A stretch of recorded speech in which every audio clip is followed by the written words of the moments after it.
Bodu. Abu malin di Gaddafi malin di Gaddafi di atas jasa kau itu dah jadi Malaysia raja batakan sampai berubah ke tingkat itu. Ini agama. Inda gama masuk rajulan. Amma live rasulullah jadi teman kita rana kita ni anak muda itu dapat mana live rasulullah ni dia live rasulullah kalau ni dia boleh sama tindu mana live rasulullah jadi mana berizuma. Mana abdi berizuma live rasulullah.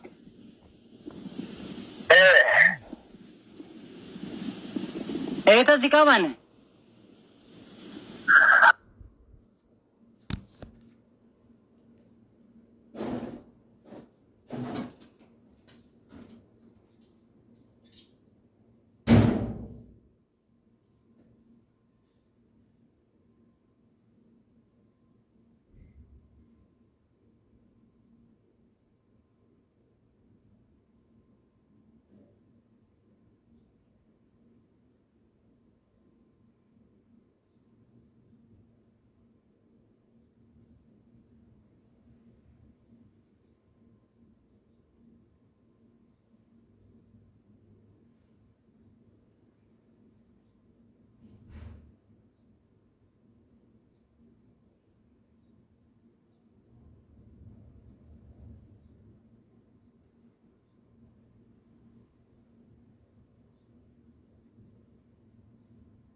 Ayo tamanani background di bisnis jualan gigi jakar macam apa orang ada Arab ni jualan terakhir tu nanti dikala wajib dia macam dikala merapa muda tu kalau dikala demo berita cuma terjadi kalau mana kumpulan wale kumpulan orang muda dan jenama lagi orang muda ni berita.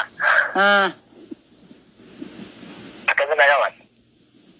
Jualan di kapdo jualan tadi.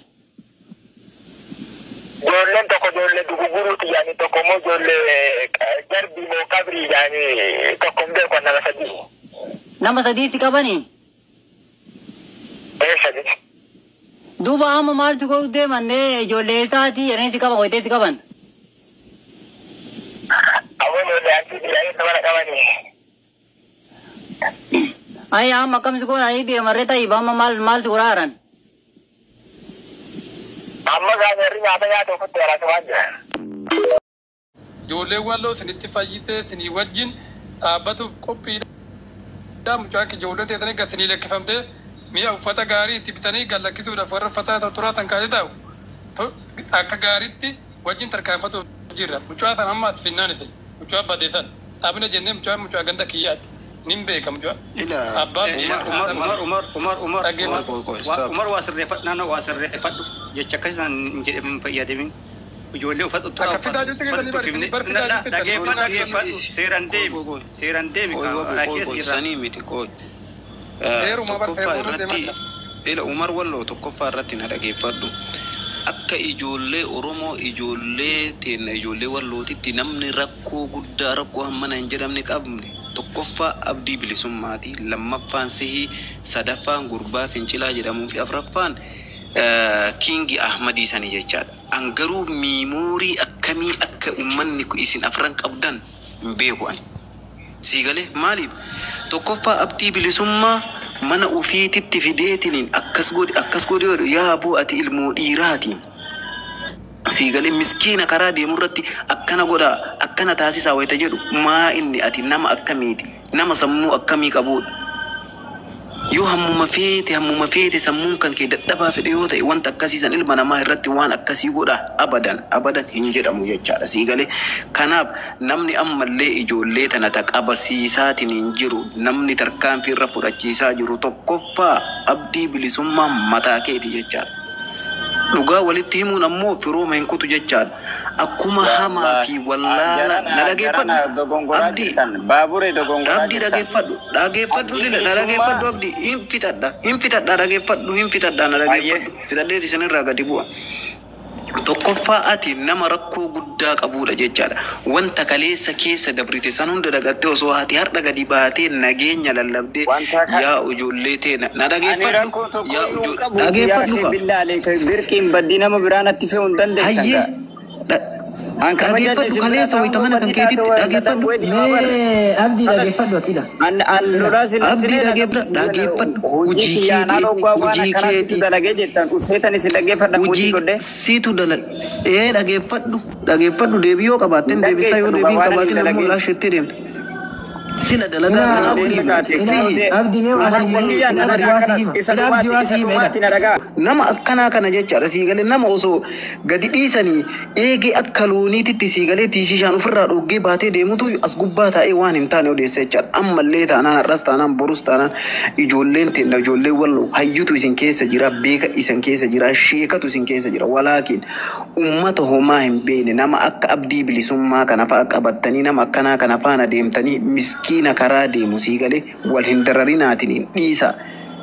Siigalee tokkoffaa Umar Walloo siigalee sooshaal miidiyaa kanarratti si beeka lafarratti nama takkaan wal hin beeku ani siigalee wanti akkanaa kun gocha sirriidhaatii mitiiti ufumaa si Umar Wallooti abdii gurbatti uf hin jettu tana fincilaadhaati Kingi Ahmadi siigalee wasirreessaatinii wanta kana furmaan isin bira jiraati furmaata godha yaa obboleeyyan kiyya miskiina karaa deemu hin dararinaati wanta kana dhaaba as deebi'aati ijoolleen teennata arsiillee jechaadha namni rakkoon bira jiru siigalee haa dhaabaniitiin wanta kana yoo danda'ame dhaaba lakkii hin danda'amu akkanumatti itti fufaa yoo kaa'ettan taate habiibi akkuma dhiirri isin keessa jiru nu keessallee dhiirri jira jechaadha siigalee garuu namni ka biyyaa baheef gootummaa fi siigalee ol'aantummaa mul'isuudhaaf osoo hin ta'in rakkinna keessaa baha jireenya kiyyan jijjiira maatii kiyya jijjiirachaaf biyyaa dhufe malee namuu siigalee lolaaf ka dhufee miti jechaadha. Lola yoo barbaadan siigalee ijoolleen teenna ijoolleen wallollee deemaatii amaara ofirraa baasa ijoolleen teenna ijoolleen arsiillee lola yoo barbaadan deemaatiniin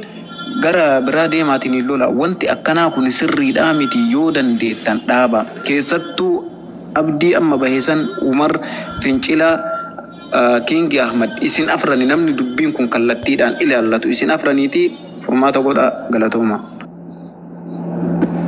Galatoomii kaatti namni wal dhaggeeffattoonni gaariidha rakkoon qabuuti yaaduma fida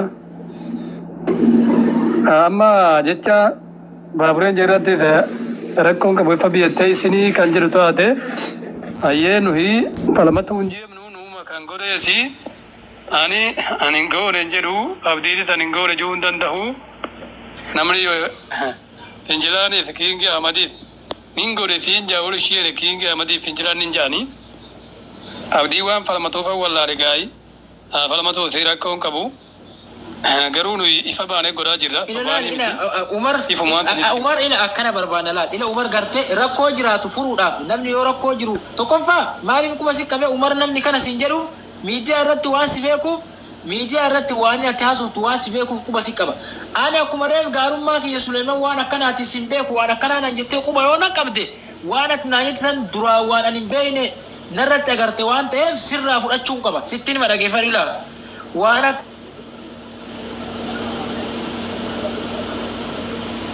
Taap godhaa fi mootummaa Oromootti mul'ise eessaa hin geennu dhaabbadha. Yoo seenanii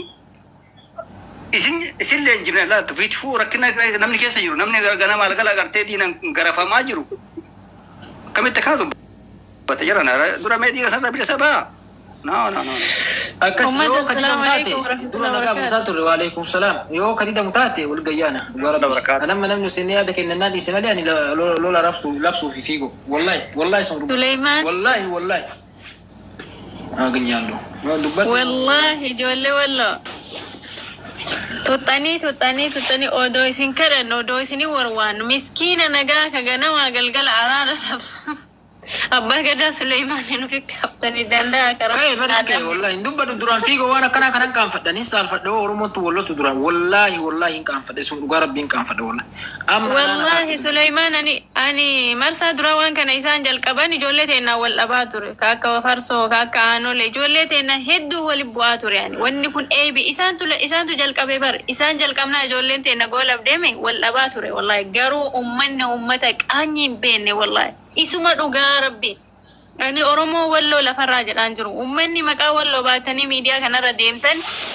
ani Suleymaan namni nama galateeffanne rabbiillee galateeffatu jedhamaame ijoollee walloo ta'an miidiyaa kanarratti arge keessaa ijoollee dhiiraa keessaa nama lama duwwaa qeerroo akkasuma Ibrahim waan sanirraa hafe hundi butota hundi sin dagan sin kabajan araba achi iyu achi Suleymaan afaan managa wallahi dubbatan amma gasti ke lal filanno waan qabneef si dhageeffatan ani erga jalqabate seente azala ture Suleymaan namalle ana olgalchaa ture ati kubanan qabdu namoota murtaa'e dhageeffad wallahi filanno waan qabneef taani si dhageeffatan male mana isaanii keessa doo taate chance asaasin kennan kana please wallahi hedduu gadi buutan jolle wallo isuma dhugaa rabbi wanni simbetan mali bilgina me guddadha baradha dhugaa isinitti ma yeroo hunda rasaasa bituuf hin deemina me waa walitti darbaati mana barumsaa ijaara yoo xiqqaate tokko haga 8 yoo xiqqaate haga elementary baradha ijoollee na wallahi isuma dhugaa rabbi ani nama miskiina irra laaftuu miidiyaa kanarra jirtuuti ijoollee arsii keessa naman tuqan garuu bilginaa keessan miilana isin arge kanaaf sirraa dhaabbadha wanni isin gootan sagaleen aashadha tanuma keessa aashadha takka dubbatu sagalee ittiin beeke in barre gamma wallahi sagalee bigo gubadde wallahi bigo ma maqana dhoofta wallahi maqanuuti yaafa maqanaatiin deebiin gubadde wallahi dhageeffadha waan isin ajaa'ibu jaalfiigo mujattii takka wanni duratti namni nama galateeffane rabbiin galateeffatu jedheef na dagachiiftani mucayyoo takka kichumoo michuu jedhamti dhalaa wallooti wallahi summa wallahi isitu isaan dhiira surree isaantu caala wallahi isi takkitti caala Suleymaan si ajaa'iba wallahi yoo kaleessa gurbaa abdii yani filannoon qabumaaf dhageeffadhe malee duratti yeroo ati wajjin haasoftu wallahi garan na gubate hanga fedha araarri yeroo kuma tokko yoo bu'e jechi gurbattiin sun dubbatte haasofni gurbaasanii barbe yoo xiqqaate isin ijoollee bari ijoollee muslimaatii meesin oromummaa illee dhiisa waloomas dhiisa namoomas dhiisa islaamaa meesin walloo suyyuu dijettanii mucaa daa'ima kichuu qaban Suleymaan argitee mucaa san viidiyoo san argitee walloo suyyuu jedhaniin yoo xiqqaate isin islaama dhiisa waa'ee oromummaa kanaaf wanni isin gootan wallahi dogongora seenaati please dhaabbadha namoota gugurda Ahmad Bosona Baale wallahi summa wallahi yooma arsii guutuu jibbitanii xireeffatan dhiifama maqaa namaa kaasuu kiyya waan isa argeef Ahmad ima tokkicha kana as keessa kaa'ee seenee fi miti Sheikh Ahmad ni waan kanallee keessaan qabu warra biyyaati warra nagaati isuma tokkichaaf silaa arsii tana guutuu kabajjan wallahi namni kun gaafa wanni wayii walloo balaa wayii kaatu nama himimmaan dhiisee dhiiga booyu